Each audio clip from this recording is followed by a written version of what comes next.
Dito sa atin, Joshua, sinasabi natin, kumusta ang iyong adlaw? Dahil inaalala natin, hindi lang ikaw, kundi ang buong buhay mo.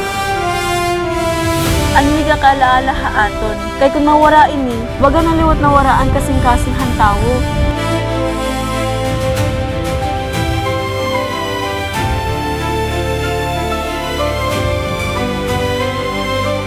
Kung maabot man ang adlaw, makalimutan na nila kung o hira, umuaghay manong ang akong alaala.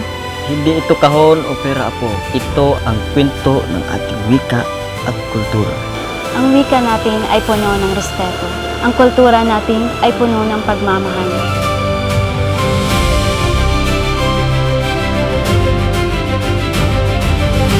Ang imo gintudo dadadon ko, maskin din ako gumadto. Ang kultura han biliran ipaghahambog ko, amo na inin ako magiging kinabuhi.